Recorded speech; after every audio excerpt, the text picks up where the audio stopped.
You've seen it every spring, right? On one hand, you have these solemn church services, and on the other, you have store aisles overflowing with chocolate bunnies and colorful eggs.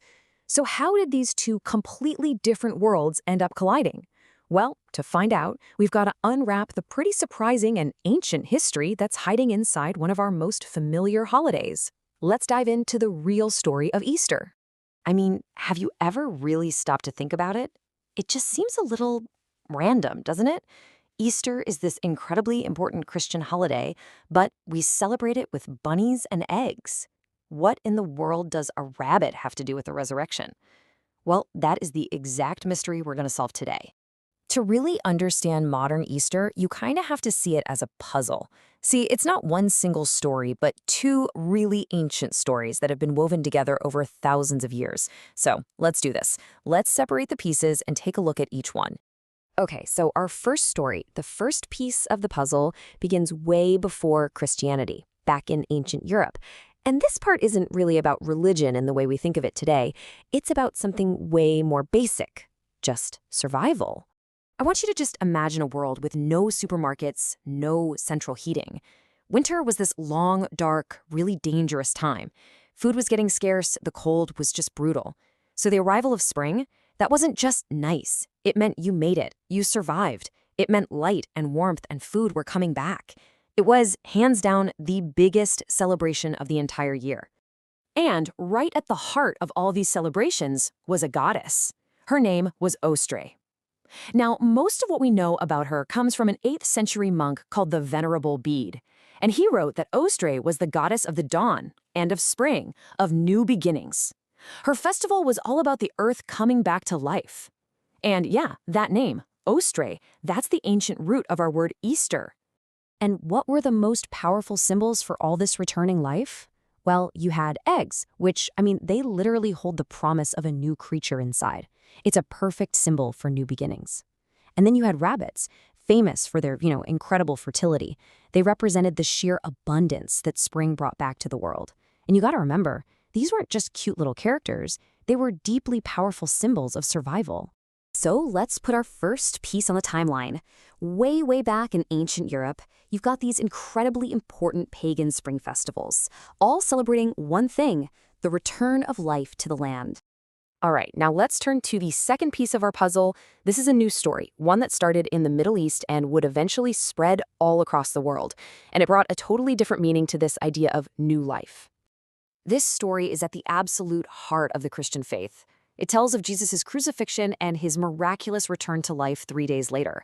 That event is known as the resurrection. Now, this all happened during the Jewish festival of Passover, which is actually why the date for Easter is still connected to the moon cycles. So it created this powerful new holy day, celebrated in the very same spring season as all those ancient pagan festivals. For Christians, the resurrection is the ultimate miracle. It represents a victory over death. It holds the promise of spiritual rebirth and eternal life.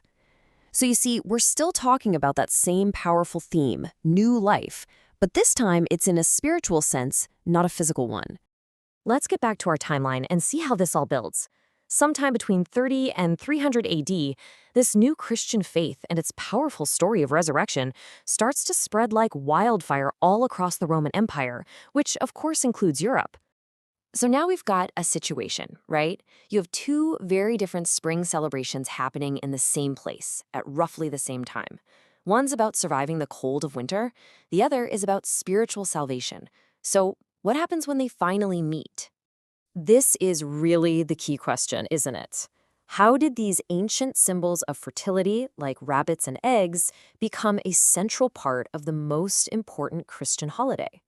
Well, the answer is this fascinating story of cultural blending. When you actually look at them side by side, the connection becomes so clear.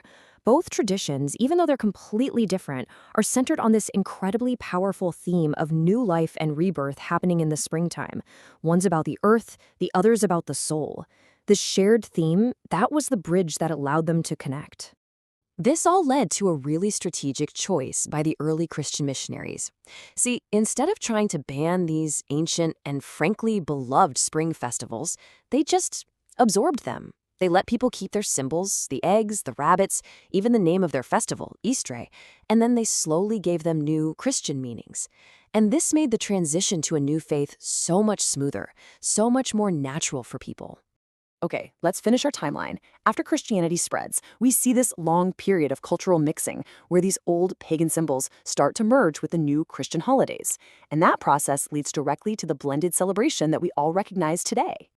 So now that we have all the pieces of the puzzle, we can finally step back, see the big picture, and understand exactly why we celebrate Easter the way we do. This mind map really shows how it all fits together. The main idea, Easter, it has two major roots. The religious root, that's the story of Jesus' resurrection. The cultural root, that comes from the ancient festivals for the goddess Eostre. Those ancient roots gave us our symbols, the egg for new life and the rabbit for fertility. And it all blends together into our modern celebration, a totally unique mix of church services, big family meals, and, of course, chocolate bunnies. You know, when you really look past all the candy and the decorations, what you find is a story that's thousands of years old. It's woven from some of the deepest human hopes there are. Ultimately, whether you see it through the lens of faith or just the turning of the seasons, the message is pretty much the same. It's this powerful reminder that even after the longest, darkest winter, life always returns.